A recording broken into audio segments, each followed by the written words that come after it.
Local news for new locals, episode 7. All right, I got you. Local news for new locals, episode 7. The newest locals, the most local news. That's right. We are back for a round of the sensational and sacrilegious session of the weekly WALLOWA County News, read by your favorite baby boy, Sam. This week we will be getting a front page flooper, then a quick flip through flapper of the November 16th, 2022 edition of the CHIEFTAIN. And if you were wondering if you belong here, ask yourself, am I a new local trying to fit in with the local cliques? Am I a lost local aching for home? Or am I a destructively young, distractingly pretty, and dangerously bored arrowhead barista fantasizing about fucking some lowlife with tattoos and a criminal record behind her boyfriend's back? Any yeses? Then get your asses in here. This is local news for new locals. This week is going to be a funner than a Kenny Loggins Coke bender. But first, new locals would like to say a big thanks to the Stubborn Mule, the county's obvious choice for #1 gay bar. If you are hiding your sexuality behind a huge truck, casually racist, and like spending $18 for a soggy Reuben, the Mule is obviously the gay bar for you. In fact, you're probably already there, fat. All right. Okay. Anyway. Front page. Rebuilding history. Restoration work ongoing from Maxville Administration Building, written by Bill Bradshaw. The big picture displays the beautiful Gwen Trice, Executive Director of the Maxwell Heritage Interpretive Center in Joseph. She's standing in front of the administrative building of the city of Maxwell, which is being restored and reassembled just in time for its centennial in 2023. Maxwell was the black logging town north of WALLOWA and was technically illegal at the time of its founding according to the state constitution. Gwen Trice said her father, grandfather, and uncles all came from Arkansas to work as loggers, and the original admin building was built in 1923. The new building is being reassembled. Page continues. New building is being reassembled. Bronson's Logs Home and Enterprise. Continued on page 9, the article states the building is 1,600 square feet with 2-story stone fireplace that was donated by Manulife Investment Management, the local front for devil worship and greed, formerly known as the Hancock Logging Company. Trice declined to say how much Bronson Log Homes was being paid, but did say that the state lottery provided funding of $750,000. She said the building will include a smaller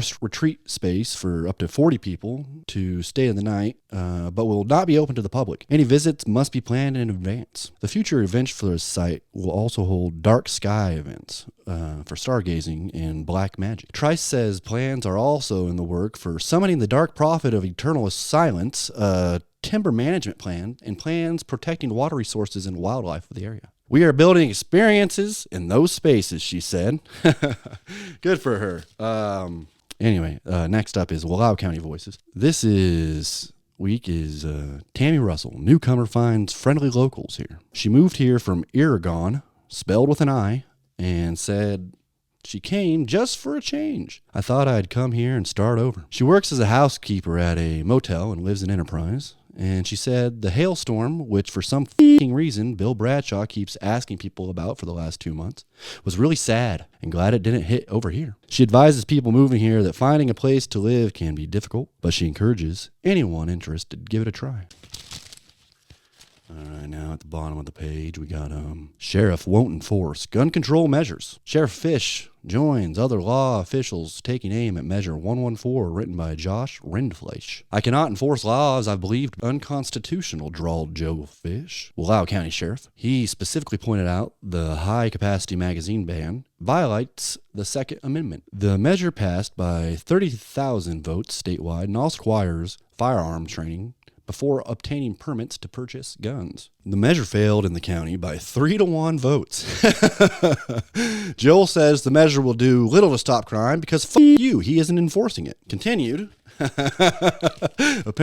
A9, apparently there are a bunch of cops giving up on their jobs around the state, but also say the ban doesn't provide mental health resources, a point Fish made in his comments to the CHIEFTAIN.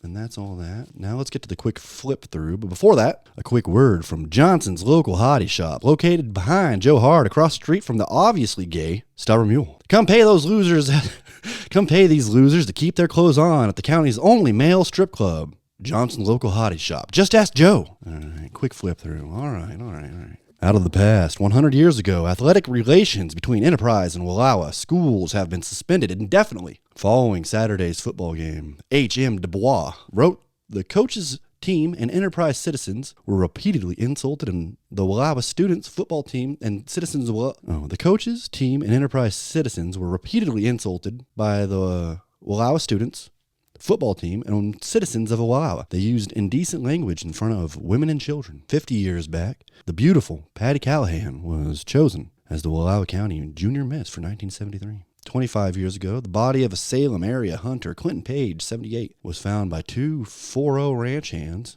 on a steep terrain 2 air miles from where he was last seen October 4th in Coon Ridge. For the record, we got Megan Lynn Scott, 30, of Ellensburg, was arrested by EPD for attempted coercion, theft, and extortion in Enterprise. Tuesday, found wallet in Enterprise. Wednesday, report of criminal mischief in Joseph.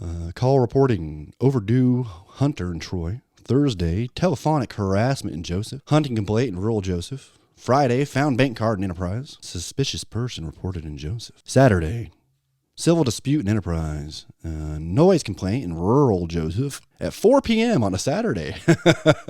Sounds about right. Sunday, dog scene in rural Enterprise. Maybe there should be a voting test for uniformed voters, writes Jim Rice of Enterprise in a letter to the editor. Maybe there should, huh? It is silly that just everybody gets to vote. All right, write-in candidate Eric Stengel wins Enterprise race. He won 762 to 238 against TikTok dipshit Devin Maxwell. County voters approve psilocybin ban in unincorporated areas. Oh, damn. Bond Strawberry closes its doors in WALLOWA. Joseph Football's Jackson Grover named co-player of the year in Special District 1. He had 1,139 receiving yards and 15 touchdowns this season. In 6-man football? What is it, 6-man? I think it's 8-man maybe. That's a real sport. Enterprise disbands library board. Good for them.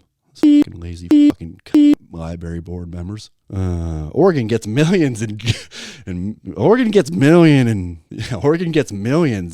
in from Google in a consumer privacy settlement. Ooh, Google dropping the ball. Obituaries.